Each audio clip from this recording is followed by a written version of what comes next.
Bismillahirrahmanirrahim. Assalamualaikum warahmatullahi wabarakatuh. Innal hamdalillah nahmaduhu wa nasta'inuhu wa nastaghfiruh wa na'udzu billahi min syururi anfusina wa sayyiati a'malina. May yahdihillahu fala mudhillalah wa may yudlil fala hadiyalah wa asyhadu an la ilaha illallah wahdahu la syarikalah wa asyhadu anna Muhammadan abduhu wa rasuluh. Allahumma shalli ala nabiyyina wa sayyidina Muhammad wa ala alihi wa man tabi'ahum bi ihsan ila yaumiddin. Allahumma inna nas'aluka ilman nafi'a wa rizqan thayyiba wa amalan mutaqabbala. Puji syukur kita panjatkan pada Allah, salawat dan salam semoga tercurah pada Nabi besar, Nabi agung, Nabi kita Muhammad sallallahu alaihi wasallam. Pemirsa sekalian yang berbahagia, dan mudah-mudahan jadi waktu pagi penuh berkah pada kita sekalian.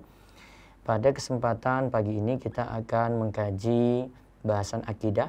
Ini sebenarnya kelanjutan dari kajian kami di Masjid Al-Ikhlas Karangbendo yang ada di Jogja, pembahasan akidah dari kitab Syarhus Sunnah.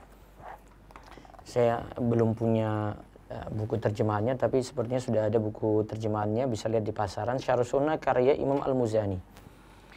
Saya sisa beberapa pembahasan saja, saya ingin lengkapi. Nanti jika susunan saya dalam bentuk tulisan sudah lengkap, saya akan buka majelis untuk mulazamah, artinya belajar secara private, secara langsung, bisa lewat Zoom. Dan sebenarnya pernah saya rilis buku ini, tapi masih pernah rilis belajar akidah dengan mudah, prinsip akidah dari Syarhus Sunnah Al-Muzani Asy-Syafi'i.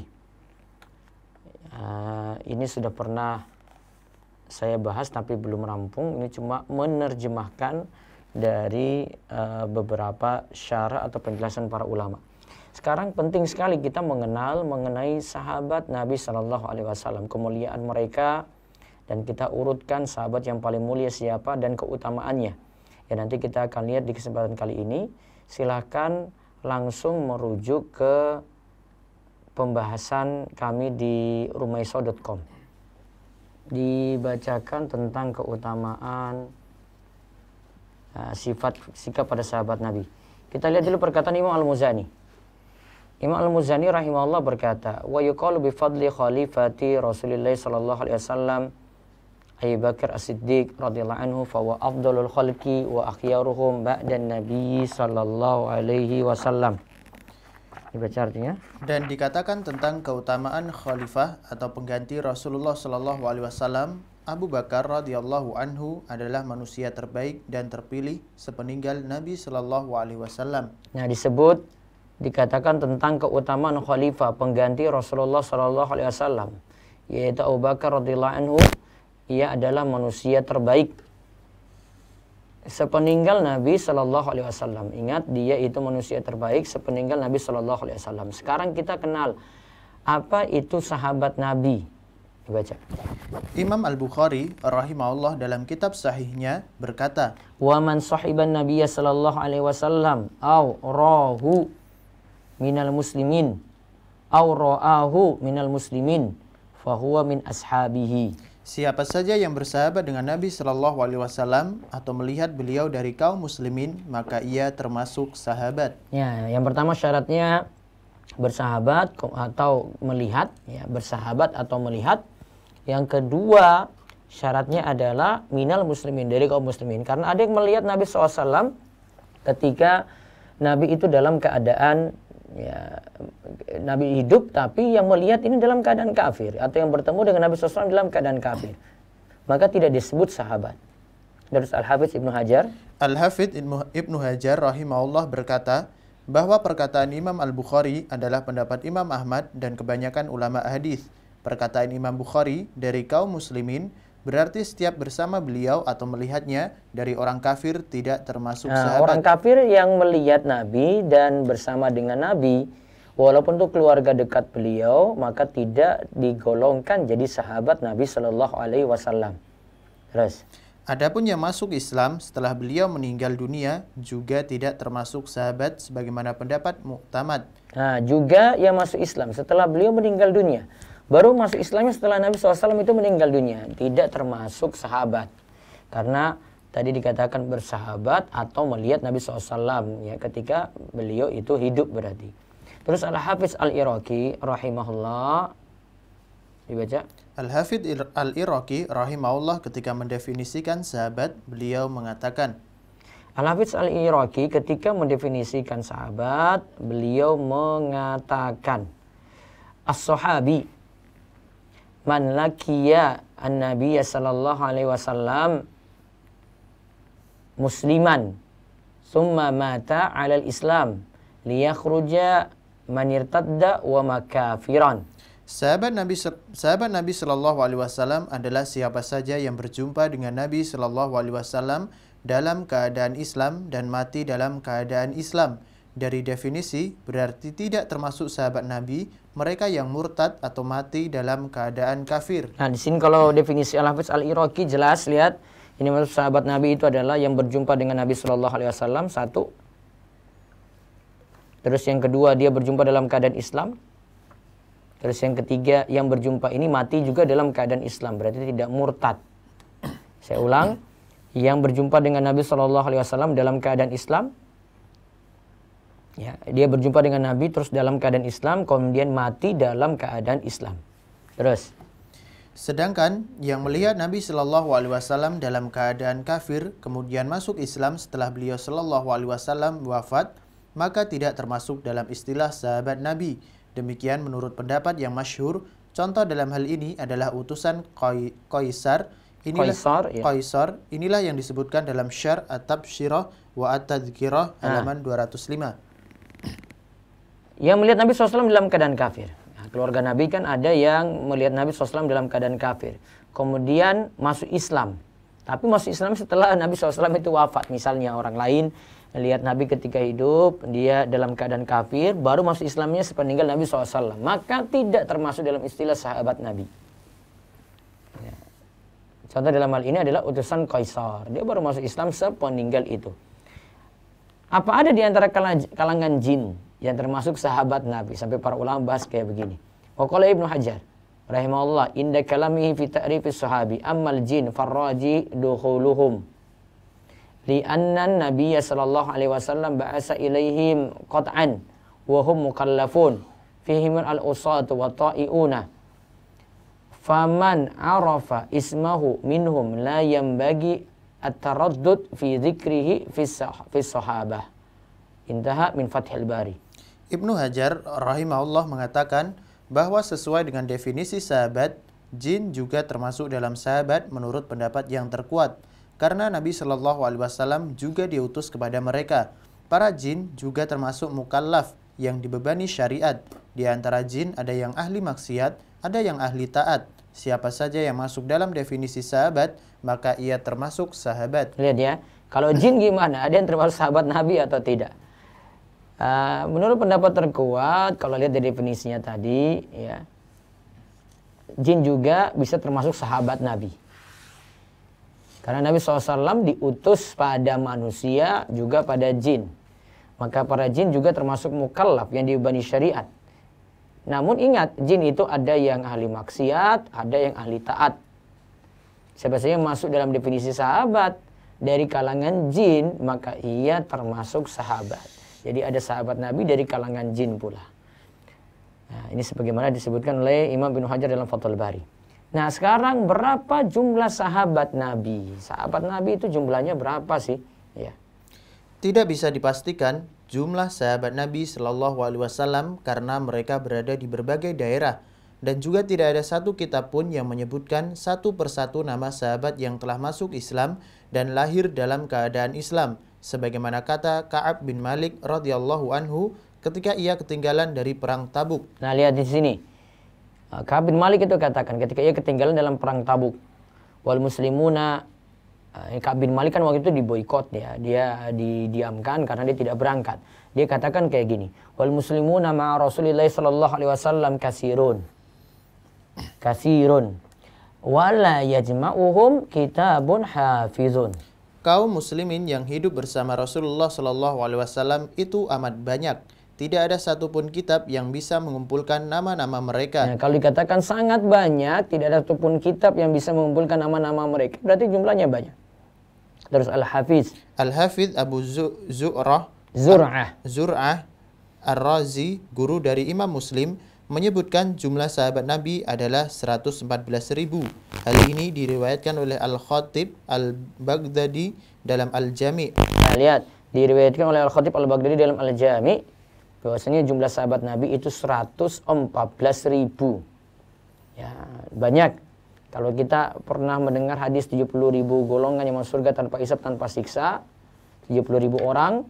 Kalau ini diborong oleh sahabat Nabi SAW semuanya, kita nggak kedapatan karena sahabat saja sampai 114.000. Nah, lalu sahabat yang mulia tadi disinggung oleh Imam Al-Muzani, ada di situ Abu Bakar As-Siddiq. Saya bacakan sekarang, kita lihat keutamaan Abu Bakar As-Siddiq. Lihat di rumahisya.com di halaman pertama persis. Yang di Zoom bisa memantau, saya tampilkan di screenshot. Ya. Sahabat yang penting adalah khalifah pertama Abu Bakar As-Siddiq. Kita lihat perkataannya tadi ya. Wa yuqalu bi fadli khalifati Rasulillah sallallahu alaihi wasallam Abi Bakr As-Siddiq radhiyallahu anhu fa wa afdalul khalqi wa akhyaruhum ba'da Nabi sallallahu alaihi wasallam. Dibaca.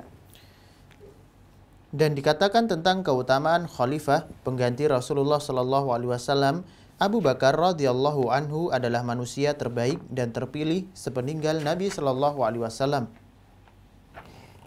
Abu Bakar itu adalah manusia terbaik dan terpilih sepeninggal Nabi Sallallahu Alaihi Wasallam. Sekarang keutamaan Abu Bakar As-Siddiq. Pertama, Abu Bakar adalah manusia terbaik setelah Rasulullah Sallallahu Alaihi Wasallam sejak Rasulullah Sallallahu Alaihi Wasallam masih hidup. Abu Bakar itu manusia terbaik setelah Rasulullah Sallallahu Alaihi Wasallam. Terus dari Ibnu Umar radhiyallahu anhu ia berkata, "Kunna nukhayyiru bainan nasi fi zamanin Nabi sallallahu alaihi wasallam fa nukhayyiru Abu Bakrin summa Umar ibn al-Khattab summa Utsman bin Affan radhiyallahu anhum." Kami para sahabat pernah menilai orang terbaik di zaman Nabi sallallahu alaihi wasallam, maka kami dapatkan yang terbaik adalah Abu Bakar radhiyallahu anhu, kemudian Umar bin Al-Khattab radhiyallahu anhu, kemudian Utsman bin Affan. Mudah-mudahan Allah meridhai mereka semua. Nah, kami para sahabat pernah menilai orang terbaik di zaman Nabi Sallallahu Alaihi Wasallam. Maka kami dapati yang terbaik itu Abu Bakar. Urutan yang kedua apa? Umar. Urutan yang ketiga siapa? Utsman. Terus Ali bin Abi Thalib. Ali bin Abi Thalib radhiyallahu anhu pernah ditanya oleh putranya Muhammad bin Al-Hanafiyah. Ia berkata, "Qultu li abi ayyun nasi khairun ba'da Rasulillah sallallahu alaihi wasallam?" Qal Abu Bakrin. Summa man? Qal Umar. Wa khasyitu ayyakula Utsman. Summa qultu summa anta. Ma ana illa rajulun minal muslimin. Aku bertanya kepada ayahku, siapa ayahnya tadi? Yaitu Ali bin Abi Thalib. Ali bin Abi Thalib ditanya terus. Aku bertanya kepada ayahku, siapa orang terbaik setelah Rasulullah sallallahu alaihi wasallam? Maka ia menjawab, Abu Bakar. Aku pun bertanya lagi, kemudian siapa lagi setelah itu? Ia menjawab, kemudian Umar. Aku khawatir bila ia akan menjawab Utsman setelah itu. Aku pun segera memotongnya dengan bertanya, kemudian engkau? Ia menjawab, aku hanyalah seseorang dari kaum muslimin. Kalau dari sini urutannya Abu Bakar, kemudian Umar. Sedangkan Utsman tadi tidak disebut, kemudian anaknya tanya, kalau gitu berikutnya engkau Ali. Ali cuma menjawab dalam rangka tawadhu, ma'ana illa rajulun minal muslim. Saya cuma laki-laki biasa saja dari orang-orang muslim. Ya, dia tidak katakan saya sahabat paling mulia, sahabat terbaik, tidak. Namun dia katakan dalam rangka tawadhu, menunjukkan tidak sombongnya, aku hanyalah seorang dari kaum muslimin. Kemudian yang kedua, Abu Bakar selalu menjadi orang kedua setelah Rasulullah Shallallahu Alaihi Wasallam pada kesempatan-kesempatan khusus. Abu Bakar selalu menjadi orang kedua. Ingat, orang kedua setelah Rasulullah Sallallahu Alaihi Wasallam pada kesempatan khusus. Ali bin Abi Thalib radhiyallahu anhu itu mengatakan ketika hadir pada wafatnya Umar bin Khattab radhiyallahu anhu, "In kuntu la arju ayyaj'alakallahu ma'a sahibaika li'anni katsiran ma kuntu asma'u Rasulullah sallallahu alaihi wasallam yaqul kuntu wa Abu Bakrin wa Umar wa fa'altu wa Abu Bakrin wa Umar wa antalaqtu wa Abu Bakrin wa Umar." Aku sangat berharap Allah akan mengumpulkanmu bersama dua sahabatmu, Rasulullah Shallallahu Alaihi Wasallam dan Abu Bakar. Sungguh sangat sering aku mendengar Rasulullah Shallallahu Alaihi Wasallam mengisahkan, Aku pernah bersama Abu Bakar dan Umar. Aku telah mengerjakan bersama Abu Bakar dan Umar. Aku telah pergi bersama Abu Bakar dan Umar. Jadi kalau mau disebut Abu Bakar dan Umar tuh bareng terus dengan Rasulullah Shallallahu Alaihi Wasallam.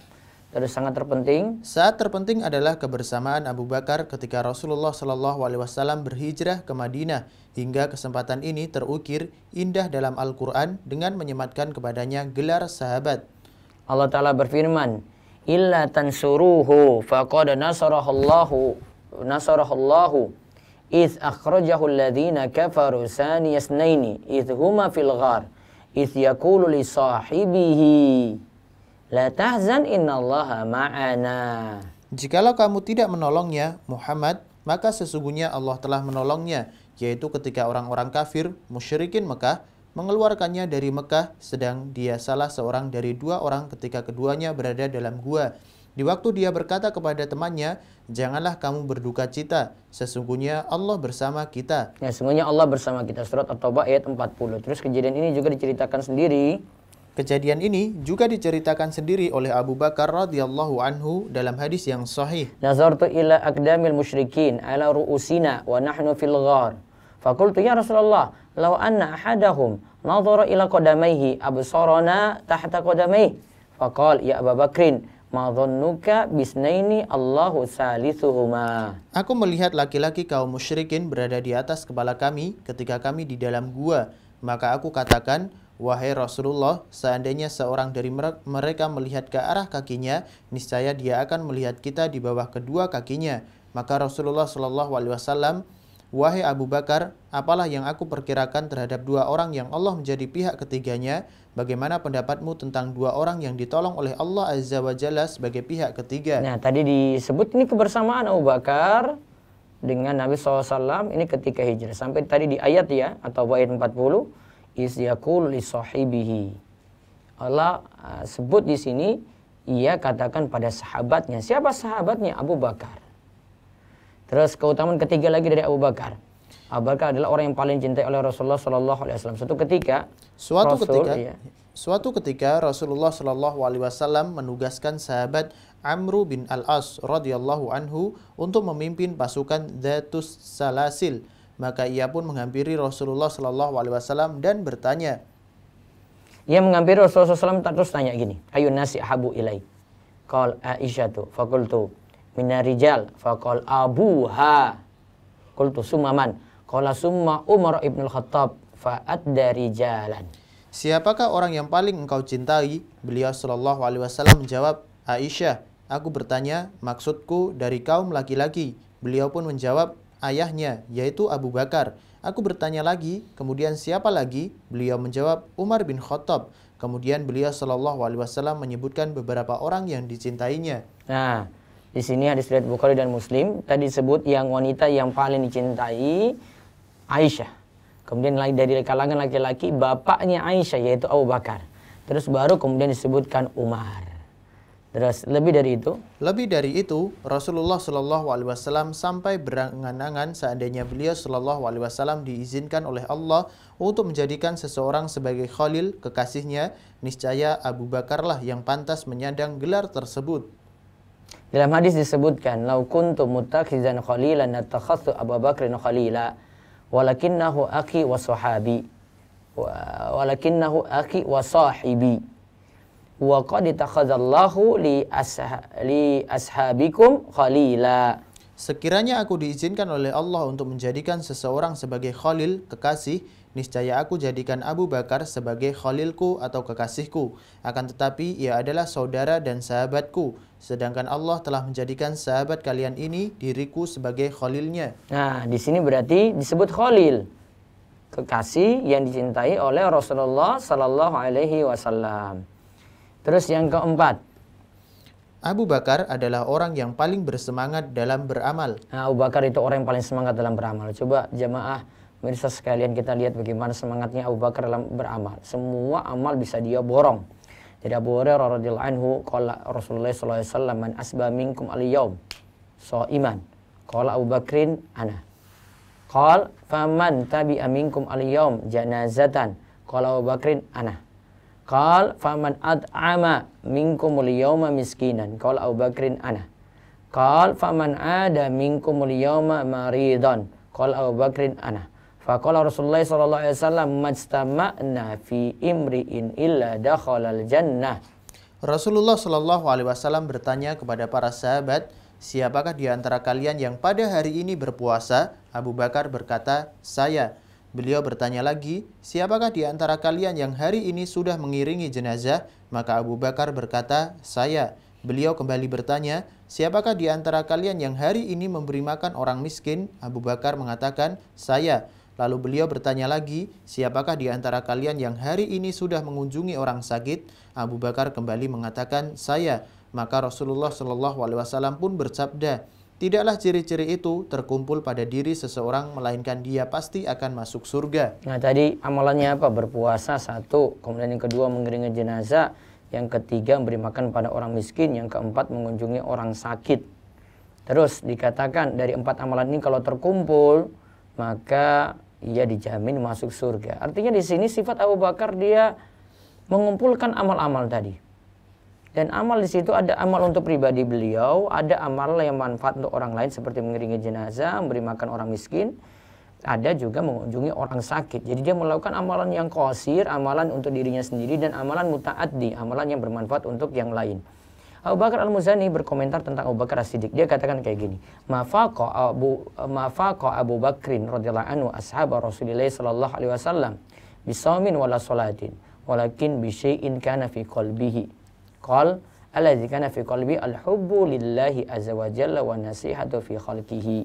Tidaklah Abu Bakar itu melampaui para sahabat Muhammad Shallallahu Alaihi Wasallam semata-mata karena banyaknya mengerjakan puasa atau sholat, akan tetapi karena iman yang bersemayam di dalam hatinya. Bukan karena banyak puasa atau sholatnya Abu Bakar itu, namun karena iman yang kuat dalam hatinya. Terus mengomentari ucapan Al-Muzani tersebut, Ibnu Aliyah mengatakan, sesuatu yang bersemayam di dalam hatinya adalah rasa cinta kepada Allah Azza wa Jalla dan sikap nasihat ingin terus memberi kebaikan terhadap sesama. Nah, ingin memberikan kebaikan terhadap sesama. Terus yang kelima, Rasulullah SAW telah menjamin ketangguhan iman Abu Bakar. Iman Abu Bakar terjamin. Atau Rasulullah SAW katakan itu tangguh iman tersebut. Abu Hurairah ceritakan Rasulullah SAW bersabda, bainama ra'in fi ghanamihi ada alaihi dhi'bu fa akhadha minha syatan fatalabahu ar-ra'i faltafata ilaihi adh-dhi'bu faqala man lah yawmas sab' wa yawmas sab'i yawma laysa laha ra'in ghairi wa bainama rajulun yasuku baqaratan qad hamala 'alayha faltafatat ilaihi fakallamathu faqalat inni lam ukhlaq li hadha walakinni khuliqtu lil harthi qala an-nasu subhanallah. Qala Nabi sallallahu alaihi wasallam fa inni uminu bidzalika wa Abu Bakrin wa Umar bin Khattab. Ketika suatu hari seseorang penggembala dari Bani Israel sedang bersama kambing gembalaannya, tiba-tiba seekor serigala datang memangsa seekor kambing. Kemudian si penggembala berhasil merebutnya kembali. Maka serigala tersebut menoleh sambil mengatakan, punya siapakah kambing-kambing itu nanti pada hari as-sab'u, hari ketika tidak ada yang mengembalakan selainku. Kisah lain ketika seseorang sedang menuntun seekor sapi yang telah ia pikulkan beban berat di atas punggungnya, maka sapi tersebut menoleh dan memprotesnya. Aku tidak diciptakan untuk pekerjaan ini, aku hanya diciptakan untuk membajak tanah. Maka orang-orang yang mendengar kisah Rasulullah Shallallahu Alaihi Wasallam terheran-heran sambil mengatakan, Subhanallah. Beliau pun bersabda, adapun aku, Abu Bakar dan Umar, maka kami percaya dengan kisah ini. Nah, kalau orang-orang mungkin heran dengan kisah tadi, Abu Bakar dan Umar percaya dengan kisah tersebut. Mereka langsung benarkan kalau itu dari Nabi Shallallahu Alaihi Wasallam.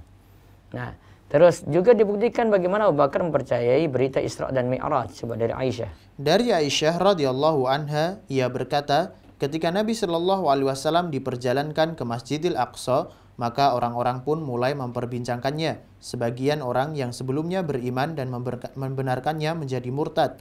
Mereka pun datang menemui Abu Bakar As-Siddiq radhiyallahu anhu seraya berkata, Halaka ila sahibika yaz'amu asra bihil layla ila Baitul Maqdis. Apakah engkau mengetahui kalau temanmu mengaku melakukan perjalanan pada malam hari ke Baitul Maqdis?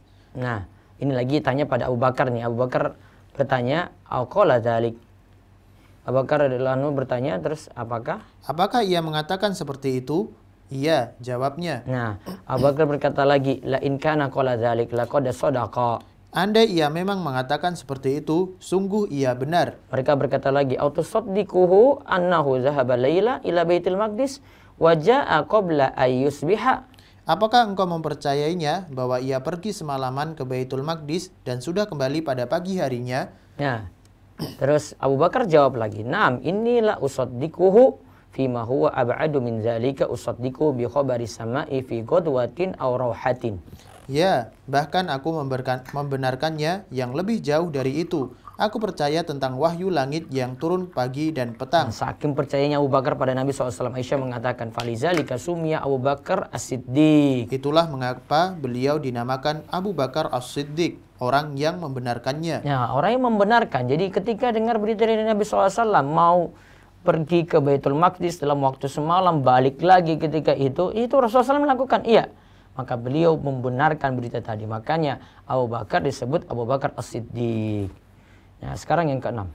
Abu Bakar radhiyallahu anhu memiliki sifat lemah lembut dan pemaaf. Nah, gimana sikap lemah lembutnya Abu Bakar dan pemaafnya? Kisah terfitnahnya Aisyah radhiyallahu anha, putri Abu Bakar radhiyallahu anhu, adalah bukti hasadnya atau kedengkian orang-orang munafik terhadap Rasulullah sallallahu alaihi wasallam dan para pengikutnya. Ketika terjadi penuduhan, Mistah bin Utsasah adalah seorang yang terlibat dalam fitnah tersebut. Padahal Abu Bakar radhiyallahu anhu selama ini yang memberinya nafkah. Maka beliau marah dan bersumpah untuk tidak memberikan nafkah kembali. Hingga turunlah firman Allah Azza wa Jalla, "Wala ya'tali ulul fadli minkum was-sa'ati ay yu'tu ulil qurba wal masakin wal muhajirin fi sabilillah wal ya'fu wal yasfahu. Ala tuhibbuna ay yaghfirallahu lakum Allahu ghafurur rahim." Jadi ini tentang kisah hadisul ifki, yaitu Aisyah radhiyallahu anha, istri Nabi SAW itu dituduh berzina. Kan yang respons ini tentu bapaknya kan, Abu Bakar. Maka ketika itu Abu Bakar itu pernah memberikan nafkah kepada Mistah bin Utsasah. Dan Mistah ini terlibat dalam fitnah tersebut. Maka Abu Bakar marah dan bersumpah untuk tidak memberikan nafkah lagi kepada Mistah. Karena awal mula Aisyah itu tahu kalau dia dituduh berzina itu dari Mistah ini. Kemudian turunlah firman Allah An-Nur ayat 22. Ya. Terus maka Abu Bakar radhiyallahu anhu segera mengatakan, "Bala wallahi inni la uhibbu ayaghfirallahu li faraja ila Mistah allazi kana yujri alaih." Coba kita lihat. Di sini nanti Abu Bakar tadi ditegur dengan ayat tadi. Kok gara-gara itu saja kamu tidak memberi nafkah lagi pada Mistah? Maksudnya kayak begitu. Ya. Maka ketika sudah terbukti tadi kalau Aisyah tidak berzina, akhirnya minta supaya Abu Bakar ini rujuk dari pendapatnya. Kemudian dia katakan seperti ini. Abu Bakar mengatakan, ya demi Allah, sungguh aku lebih suka Allah mengampuni dosaku. Kemudian beliau radhiyallahu anhu kembali memberikan nafkah kepada Mistah. Nah, awalnya kan gak mau karena Mistah terlibat dalam fitnah kepada putrinya Aisyah. Nah, akhirnya ditegur dengan An-Nur ayat 22 tadi, Abu Bakar kemudian rujuk.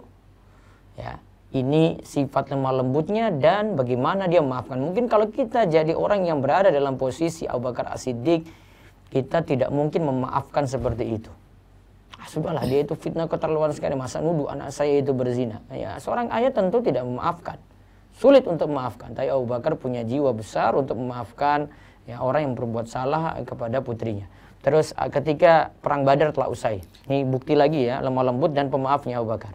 Ketika perang Badar telah usai, Rasulullah Shallallahu Alaihi Wasallam merundingkan para tawanan dengan para sahabatnya. Umar bin Al-Khattab radhiyallahu anhu menganjurkan untuk membunuh semuanya, sedangkan Abu Bakar radhiyallahu anhu justru mengatakan, ini setelah perang Badar telah usai Rasulullah SAW merundingkan para tawanan dengan para sahabatnya. Umar usulkan bunuh aja semuanya. Abu Bakar katakan kayak gini, ya Nabi Allah, hum banul ammi wal ashirati, aru an ta'khudha minhum fidyatan fatakunu lana quwwatan 'alal kuffari fa'asallahu ayyahdiyahum lil Islam. Wahai Nabi Allah, mereka adalah anak dari paman dan keluarga kita. Aku memandang, jikalah engkau mengambil denda dari mereka, sehingga dapat memperkuat kita dalam menghadapi orang kafir, mudah-mudahan Allah memberi hidayah mereka agar masuk Islam. Jadi nggak usah bunuh, coba lihat. Bahwa kurang ajar bagaimana orang-orang kafir ini. Ya, Umar punya inisiatif, sudah bunuh aja gitu. Tapi Abu Bakar yang lemah lembut, pemaaf, malah katakan sudah bayar kafarat saja, bayar denda, mudah-mudahan mereka dapat hidayah Islam. Berarti tidak jadi dibunuh. Terus yang ketujuh. Terdapat banyak isyarat Rasulullah Shallallahu Alaihi Wasallam untuk memberikan kekhilafahan kepada Abu Bakar. Nah, khilafah selanjutnya memang Abu Bakar yang dapat isyarat untuk ini. Kita lihat dalam beberapa hadis berikut. Di antara hadis-hadis tersebut adalah perintah Rasulullah Shallallahu Alaihi Wasallam untuk memimpin sholat 5 waktu ketika beliau sakit keras di akhir hayatnya. Aisyah radhiyallahu anha menceritakan saat-saat terakhir sebelum ajal Rasulullah Shallallahu Alaihi Wasallam menjemput. Wa arsalan Nabi sallallahu alaihi wasallam ila Abi Bakar bi ayyi salliya bin nas wa fihi fasal Abu Bakar tilkal ayyam. Maka Rasulullah Shallallahu Alaihi Wasallam mengutus seseorang agar menyuruh Abu Bakar radhiyallahu anhu memimpin sholat. Dalam riwayat tersebut dikatakan maka Abu Bakar menjadi imam pada hari-hari itu. Nah, Abu Bakar jadi imam pada hari-hari itu syarat. Yang ganti itu Abu Bakar, ganti Rasulullah SAW jadi imam Abu Bakar. Ya sudah syarat yang jadi khalifah sepeninggal Nabi ya Abu Bakar itu. Terus ketika terjadi sedikit perbedaan pendapat dalam menentukan khalifah setelah wafatnya Rasulullah Shallallahu Alaihi Wasallam, Umar bin Khattab radhiyallahu anhu menjadikan alasan tersebut sebagai sebab kuat bahwa Abu Bakar radhiyallahu anhu yang paling berhak. Umar berkata gini, lihat, ya ma'syarul ansar, alastum ta'lamuna anna Rasulullah SAW qad amara Abu Bakrin ayya umman nas fa ayyukum tatibu nafsuhu ay yataqaddama Abu Bakrin. Faqalatil ansar na'udzubillahi an nataqaddama Abu Bakrin. Wahai kaum Ansor, bukanlah kalian tahu bahwa Rasulullah Shallallahu Alaihi Wasallam telah memerintahkan Abu Bakar untuk memimpin sholat kaum muslimin? Maka siapakah di antara kalian yang rela untuk melangkahi Abu Bakar? Maka orang-orang Ansor pun menjawab, kita berlindung kepada Allah dari melangkahi Abu Bakar. Nah, mereka pun takut melangkahi Abu Bakar. Wong tadi yang ganti Nabi SAW menjadi imam saja Abu Bakar. Terus Rasulullah SAW bahkan berangan-angan untuk menuliskan wasiat sekalipun akhirnya tidak terlaksana. Ketika beliau Shallallahu Alaihi Wasallam bersabda, nah sebenarnya Rasul mau tulis wasiat namun tidak terlaksana. Rasul bersabda gini, Udu'i li Abu Bakrin, abaki wa akhaki hatta aktuba kitaban. Fa in akhafu ayatamanna mutamannin wa yaqulu qailun ana aula wa ya'ballahu wal mu'minuna illa Abu Bakrin. Panggilkan aku Abu Bakar dan juga saudaramu agar aku tulis sebuah wasiat. Karena sungguh, ini Nabi SAW katakan pada Aisyah ini ya. Terus karena sungguh aku khawatir akan ada orang yang bercita-cita atau ada yang mengatakan aku lebih berhak, sementara Allah dan orang-orang yang beriman merasa enggan kecuali hanya kepada Abu Bakar. Nah, ini menunjukkan ada wasiat sebenarnya selanjutnya yang jadi khalifah adalah Abu Bakar As-Siddiq. Nah, ini yang kita bahas. Kesempatan besok pagi insya Allah kita akan bahas dari pembahasan Abu Bakar, itu Umar, berarti Umar, Utsman dan Ali. Semoga jadi ilmu yang bermanfaat. Baik, selanjutnya kita lanjut dengan tanya jawab. Saya buka dulu seperti biasa dari medsos yang lainnya. Bisa tanya secara umum juga ya. Silakan kalau ada yang mau bertanya bisa secara umum ya. Saya lagi buka dulu lewat YouTube. Apakah boleh zakat mal dikasihkan nggak cuma satu orang? Misalkan 2,5 juta dibagi 2 orang, dibolehkan. Apakah semua sahabat itu semuanya masuk surga tanpa hisab? Asalnya seperti itu. Tapi kalau dikatakan tanpa hisab, ya wallahu a'lam. Apa hukumnya tahlilan dan bagaimana kalau kita diundang dalam tahlilan? Kalau secara hukum tidak ada tuntunan. Cara sholat di bis atau kereta itu bagaimana ya? Apakah duduk atau wajib berdiri? Tergantung keadaan. Kalau mampu berdiri, berdiri. Kalau tidak mampu maka jadi duduk. Di Instagram belum nanya. Bagaimana menerapkan adab pada anak usia 7-9 tahun? Ingat ada beberapa cara mendidik anak ya. Saya bahas ini di kajian sore saya di channel Remeso TV itu ada pendidikan untuk anak. Ada dengan cara mendidik nasihat, ada yang berupa hukuman, ada yang dengan teladan gitu. Semua cara-cara ini dipraktekkan gitu Pak, dari orang tua kepada anak gitu. Ada contoh dari orang tua langsung, misalnya adab makan dengan tangan kanan, yang orang tua contohkan dengan tangan kanan. Ada yang kasih nasihat, jadi anak diingatkan. Ada yang berupa hukuman, kalau anak tidak lakukan seperti itu, diberitahu kayak gini, ibunya bisa rewel atau ayahnya bisa memberitahu dengan mengingatkan gitu. Ya. Terus, baik, sambil yang di medsos tanya, bisa yang di Zoom dulu sambil nanti saya nunggu. Ya, silakan. Silakan Umu Malik, silakan dibuka mic-nya. Jika belum ada, silakan Ibu Sulis. Assalamualaikum Ustadz. Ada. Ya, Umu Malik dulu ya. Umu Malik, monggo. Bu Azizah, ya. Silakan. Ya Ustadz, berkaitan dengan akidah nih Ustadz, apa itu mazhab Zahiri dan Asy'ariyah? Apakah mereka sesat secara akidah? Bolehkah mengambil ilmu dari ulama-ulama Zahiriyah seperti Ibnu Taimiyah, Ibnu Hazm, Utsaimin, dan Imam Nawawi dan Ibnu Hajar? Itu kalimat dari siapa itu, Bu? Dari Ustadz Firanda kemarin dibilang waktu membahas bekal sholat, Ibnu Utsaimin itu termasuk mazhab dari Zahiriyah. Oh, bukan itu mungkin maksudnya. Kalau yang dimaksud mazhab Zahiri, di kitab ditulis di papan tulis Ustaz. Mungkin bukan itu.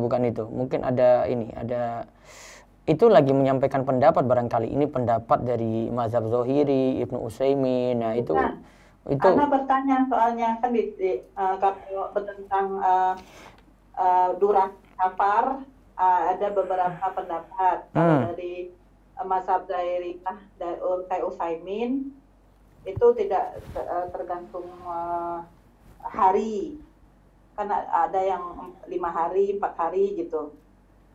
Terus untuk apa itu definisi safar, pakai kilometer kah, 80 kilo atau urf gitu. Nah kalau mazhab Zahiriyah gini gitu.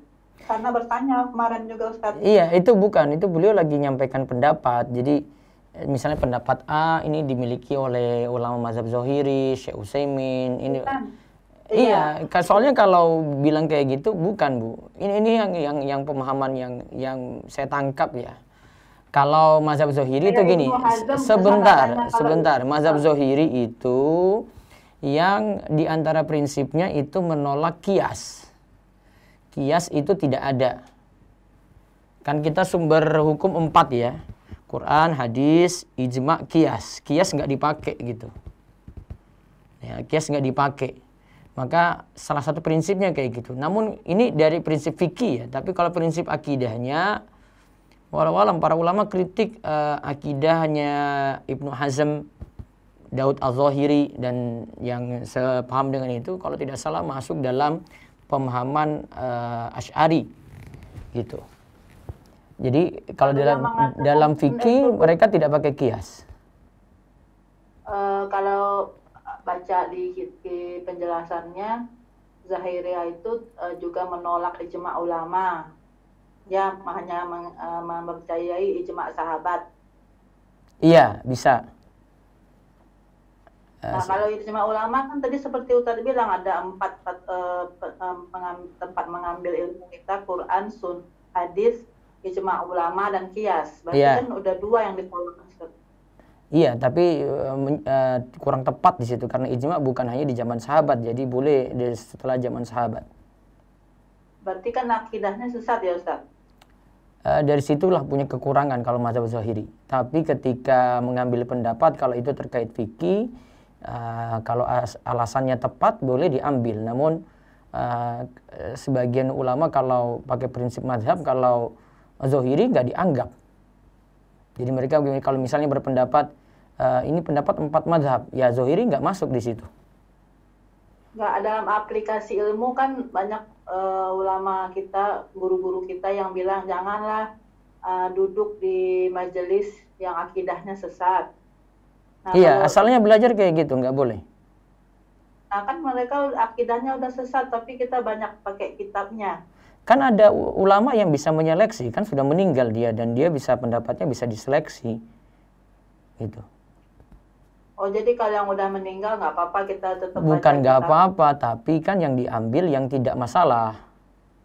Oh, Kan kayak Imam Nawawi, ya kan Asy'ari, tapi ketika dia berpendapat fikih, pendapatnya muktamad, pendapatnya dipakai, Bu.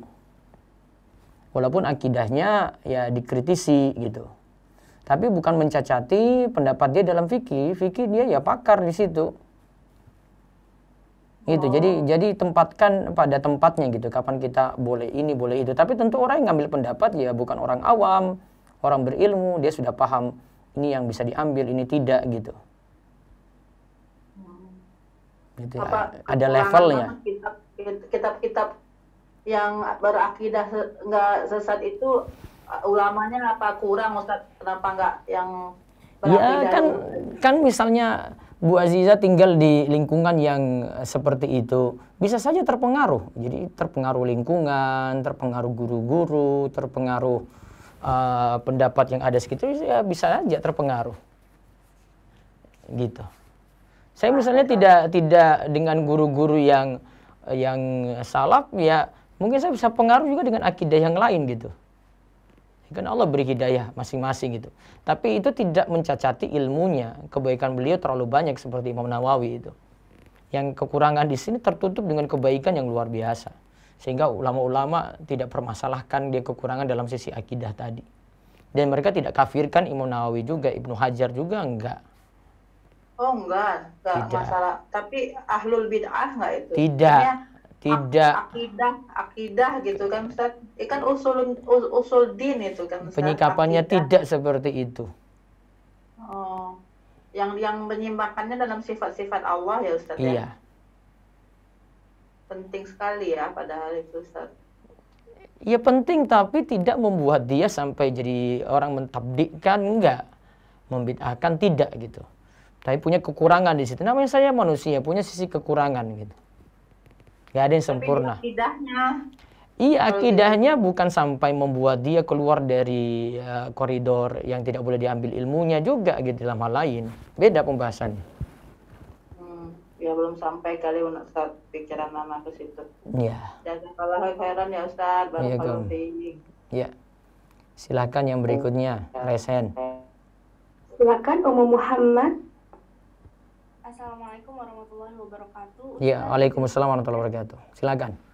Yang tadi disebutkan Umar adalah kekasih apa yang Abu Bakar. Abu Bakar. Abu Bakar kekasih Rasulullah. Iya. Nah, definisi kekasih itu bagaimana ya Ustadz? Saya masih kurang. Yang dicintai, Oh, dekat dengan Nabi. Jangan pakai persepsi bahasa Indonesia gitu, kekasih apa gitu, enggak. iya. Jadi karena kita terjemahin apa adanya tadi, apa disebut yang paling dicintai, Khalil kekasih kalau diterjemahkan gitu. Namun bukan kekasih kayak pacar gitu, bukan, Bu. Kekasih gelap tuh bukan, itu yang salah. Iya, yang dicintai Rasulullah. Yang dicintai Rasul gitu. Paling dikasihi, paling disayangi Rasul gitu. Kan namanya saja wajar, ada guru, ada murid yang paling disayangi, ya itu kayak gitu. Iya, Ustaz. Satu lagi Ustaz, Iya. tentang sholat yang kemarin itu kan tentang khusyuk. Nah, kalau misalkan kita di tengah sholat menahan kentut, itu bagaimana Ustaz? Kan khusyuk kemarin artinya apa, Bu? Tenang. Tenang, terus yang pikiran-pikiran di luar sholat kan dihilangkan ya. Iya. Ya ketika dia nahan kentut itu bisa bisa fokus nggak? Enggak. Ada yang bisa fokus, ada yang tidak. Karena ada yang nahan kentutnya darurat gitu, harus keluar, tapi dia tahan-tahan, akhirnya tidak fokus. Ini nggak boleh. Baiknya sholatnya dibatalin. Namun kalau dia cuma ya nahannya masih bisa karena tidak terlalu berat untuk keluar, maka dia masih bisa tahan. Nah ini tidak mengganggu kefokusan dia dalam sholat. Gitu. Kalau misalkan udah di detik-detik salam gitu Ustaz, lebih baik dibatalkan atau ditahan ya? Kalau detik-detik apa? Di detik-detik salam. Darurat keluar nggak? Ada dua hal tadi saya rinci ya. Darurat keluar atau tidak? Kalau darurat ya mendingan batalin. Iya. Kan keadaan orang beda-beda itu. Ada yang mau tahan sedikit saja masih bisa gitu. Ada yang nggak bisa. Gitu ya? Iya Ustaz. Jazakallah khairan Ustaz. Waalaikumsalam. Satu lagi yang resen. Silakan Ibu Ningrum. Ibu Ningrum. Assalamualaikum Ustadz. Waalaikumsalam warahmatullahi wabarakatuh. Saya ingin bertanya, apa hukumnya jika menonton yang di dalamnya itu ada sihir atau magicnya? Apakah itu termasuk perbuatan syirik seperti mempercayai dukun? Jadi nonton ada film atau atraksi gitu yang ada magicnya ya. Ibu ingkari nggak dalam hati pertama? Iya Ustadz. Ingkari dalam hati. Kalau iman nggak kuat nggak boleh nonton. Nanti jadi percaya gitu. Harus dalam rangka pengingkaran. Oh mungkin nonton kemudian tahu ini nggak benar ini. Atau ada anak nonton kemudian langsung ingkari. Itu kamu nggak boleh nonton kayak begitu, itu nggak benar, itu pakai jin-jin gitu. Gitu. Berarti harus mengingkari ya Ustadz? Iya harus diingkari. Ingkari minimal dalam batin. Kalau nggak diingkari bahaya itu. Baik Ustadz. Ustadz, saya ingin bertanya lagi. Ya. Apa hukumnya jika kita mengikuti kegiatan organisasi ruqyah di mana organisasinya itu terfokus mencetak praktisi ruqyah di setiap daerah dan mereka mempunyai jualan di mana semua produknya itu sudah diruqyah dan mereka itu mencari-cari orang untuk agar diruqyah, dan apakah itu diperbolehkan atau tidak ya Ustaz? Aktivitas ruqyahnya bagaimana dulu? Satu. Kemudian ruqyahnya syariah insya Allah. Iya, maksudnya kan syariah belum tentu juga klaim-klaimnya itu jadi syariat gitu. Iya kan? Iya. Standarnya yang nilai syariah yang punya ilmu. Kalau orang awam nilai syariat nggak bisa. Kalau orang awam cuma dilihat, oh itu baca Quran, wah ini kayak gini, ya nggak bisa lah. Ada ritualnya aneh atau tidak.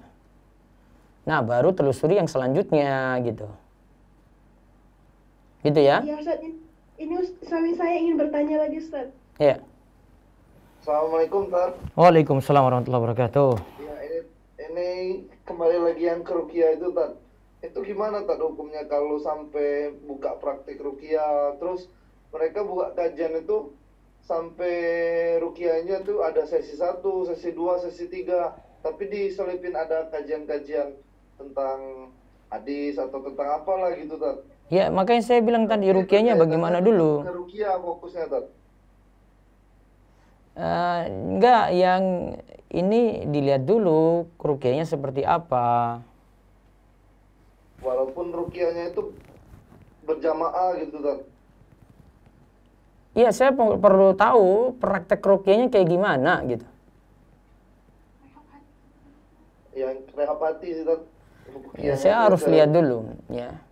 Ruqyahnya itu ya syar'i. Ya, saya punya catatan sendiri karena saya tahu. Saya nggak beritahu di publik. Tidak apa-apa kalau ruqyah syar'i gitu Tat. Baiknya pending saja Pak. Oh ya. Baik. Terima kasih Tat. Ya. Baik, satu lagi yang ada resen itu nanti baru kita jawab yang di chat Silakan. Silakan Ibu Iva. Baik, jazakumullahu khairan. Ustaz, saya ingin bertanya, jika orang dalam sholat itu dia lupa untuk tumakninah Ustaz, jadi langsung ke gerakan selanjutnya, tapi dia karena lupa tumakninah Ustaz, apakah sholatnya sah Ustaz? Tumakninah apa dulu, coba lihat. Pengertian tumakninah dulu itu apa? Berhenti sejenak, tenang sejenak itu bukannya Ustaz? Iya. Kalau dia cepat, nah tidak tumakninah berarti. Di gerakan lain itu tumakninah Ustaz, tapi ada di salah satu gerakan dia lupa gitu, langsung dia next ke gerakan lain gitu Ustaz. Itu hukumnya bagaimana gitu? Lupa tidak tumakninah gitu. Kadar tumakninah sudah tahu belum kadar tumakninah? Minimal 1 subhanallah Itu kalau didapati sudah tumaknina berarti. Oh, kalau belum Ustaz? Belum tumaknina. Oh, ulang nih Ustaz sholatnya. Iya. Baik Ustaz, Afwan boleh saya bertanya lagi Ustaz? Ya silakan. Ustaz, apakah kata Allahummarhamna bil Quran itu sudah benar secara maknanya Ustaz? Benar, ya terus? Oh baik, saya hanya bertanya itu Ya, Ustaz. Jazakumullahu khairan atas jawabannya Ustaz. Terus sebentar, ini ada satu tadi penting nih.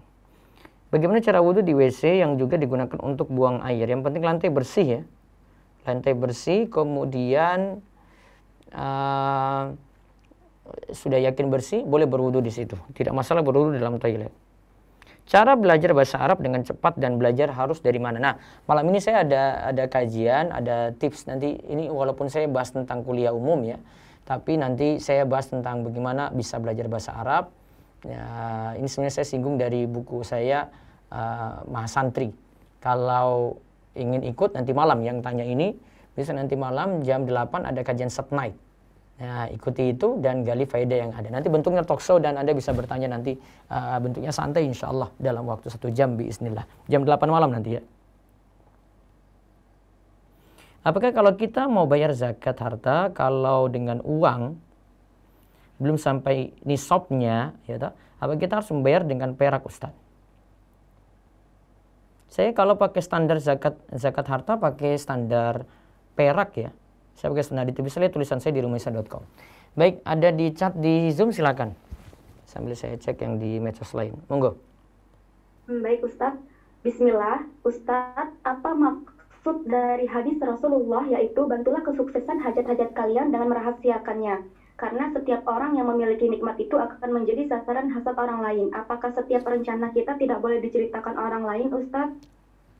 Karena ada orang yang hasad, ada yang ini. Jadi tidak semua kebaikan itu diberitahu. Saya ada tulisan di sini sebentar. Itu cara agar ini ya, mengatasi orang lain itu tidak hasad. Di tulisan saya, serial tafsir ini. Jadi agar orang lain itu nggak hasad pada kita. Kan orang lain kalau hasad itu kan bisa jadi menzolimi. Ya, dia ingin nikmat orang lain itu hilang gitu. Nah, saya contohkan di sini tentang masalah mimpi saja. Kalau kita mimpi baik, ya Nabi katakan gini, fa iza ra'a ahadukum ma yuhib fala yuhaddis bihi illa may yuhib. Jika salah seorang di antara kalian melihat dia bermimpi yang menyenangkan, yang ia sukai, maka jangan ceritakan kepada orang lain. Mimpi saja, ini padahal nggak nyata ini ya. Mimpi saja jangan diceritakan pada orang yang nanti hasad pada kita, karena nanti dia jadi nggak enak gitu. Dan juga tadi dari kisah Yusuf alaihissalam, Nabi Yusuf alaihissalam, dia itu kan katakan ayahnya yaitu Yakub katakan kepada Yusuf, ya bunayya la taqsus ru'yaka ala ikhwatika fayakidu laka kaida. Inna syaitana lil insani aduwwum mubin. Hai anakku, janganlah kamu ceritakan mimpimu itu kepada saudara-saudaramu. Maka mereka akan membuat makar untuk membinasakanmu. Sesungguhnya setan itu adalah musuh yang nyata bagi manusia. Kesimpulannya, kalau ada sesuatu yang baik-baik, tidak semuanya itu disampaikan kepada orang lain gitu. Karena ada yang senang mendengarnya, ada yang tidak. Gitu ya. Baik, ada lagi silakan.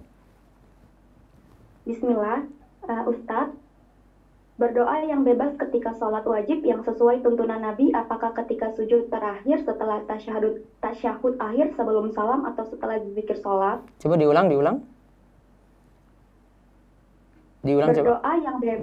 Berdoa yang bebas ketika sholat wajib yang sesuai tuntunan Nabi, apakah ketika sujud terakhir setelah tidak. Yang penting pertama, catatan pertama harus bahasa Arab. Yang kedua, tidak khususkan pada sujud terakhir, karena nanti tidak ada tuntunan di situ. Wallahu a'lam. Terus.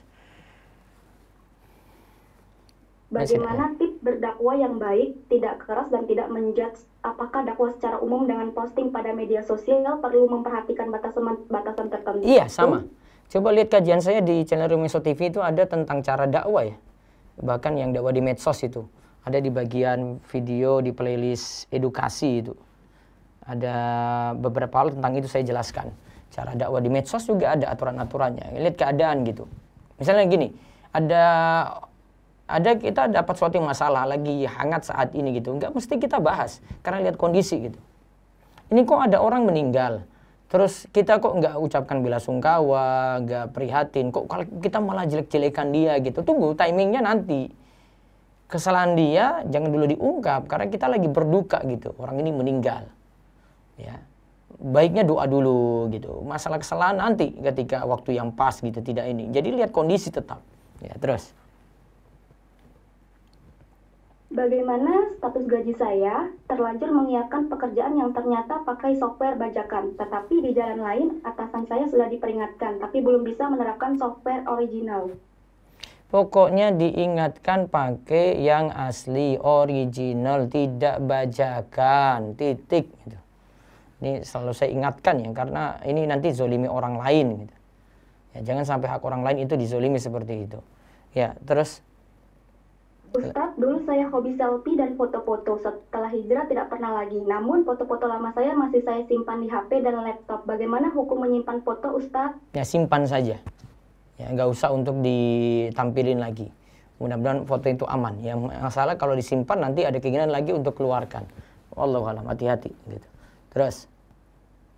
Ustadz izin bertanya, teman anak bisnis jual beli motor. Dia beli motor dari saya tapi kredit Ustadz kemudian dijual ke orang lain. Apakah ini diperbolehkan Ustadz membeli barang kredit dengan niat dijual kembali? Membeli barang kredit dengan niat jual kembali. Jadi barangnya kredit ya, terus jual kembali tadi. Boleh saja kalau barang sudah dimiliki, diterima, itu jadi barang miliknya. Allahualam. Terus. Pertama, Ustadz, apakah boleh makan ikan lele dan meminum kopi hitam? Kedua, hukumnya ketika setelah salam kemudian mengucapkan Alhamdulillah, itu bagaimana Ustadz? Yang kedua itu tidak ada tuntunan. Habis salam, Assalamualaikum warahmatullahi wabarakatuh, Alhamdulillah gitu, nggak ada tuntunan. Kalau yang pertama makan lele, minum kopi hitam, asalnya halal. Masalah lele nanti jadi hewan jalala itu masalah lain. Kalau kita tahu saja, kalau kita tidak tahu maka asal makan lele halal. Baik, saya baca dulu di sini. Nanti malam insya Allah Zoom-nya nanti pakai punya Kobar ya, karena kajian malam Sat Night ya. Nanti saya minta izin ke Kobar. Terus bagaimana sholat jenazah di masa pandemi ini gitu? Sama seperti sholat secara ini, lihat keadaan. Kalau memang tetap daerah rawan bisa atur jarak juga, tetap pelaksanaan sholat ini kalau masih bisa dilakukan, lakukan. Bagaimana hukumnya ikut sholat berjamaah dengan imam yang sholatnya cepat dan kurang tumaknina? Apakah saya harus mengulang Ustadz? Mengulang sholat? Kalau tadi sudah ditanyakan ya, kalau kurang dari standar tumaknina, baca 1 kali tasbih, maka jadinya sholatnya harus diulangi. Ya. Wallahualam. Apa boleh sholat sambil duduk di mobil ketika kita sedang dalam perjalanan dalam kota? Karena begitu azan datang langsung tayamum. Enggak. Ini lihat keadaannya. Kalau sholat wajib itu tidak di kendaraan. Sholat wajib itu turun dari kendaraan. Terus yang kedua, ini masih bisa sholat antara lakukan nanti di waktunya atau bisa dijamak. Kalau memang kendaraan situ kena macet, misalnya maghrib nih ya, terus kena macet, ya dia bisa tunda sholat maghrib ini ke waktu isya. Yang penting kalau itu masih dalam kota, tidak lakukan jamak, tidak lakukan qashar, cuma jamak saja. Nanti link Zoom-nya pakai link Zoom Kobar ya, sebentar saya taruh di ini untuk nanti malam ya. Nanti ada Sat Night. Sat Night. Ya. Baik, itu saja kita cukupkan. Besok pagi saya masih lanjutkan Syarh Sunnah karya Imam Al-Muzani, masih keutamaan Umar, Utsman dan Ali insyaallah, dan tulisannya nanti saya muat di website rumaisa.com. Demikian kami cukupkan, mudah-mudahan bawa berkah bagi semuanya dan semoga istiqomah, kita terus memiliki niat yang baik untuk belajar. Mudah-mudahan dengan niat kita yang ikhlas kita mendapatkan keberkahan ilmu. Kita tutup dengan doa kafaratul majelis. Subhanakallahumma bihamdika asyhadu an la ilaha illa anta astaghfiruka wa atubu ilaik. Assalamualaikum warahmatullahi wabarakatuh.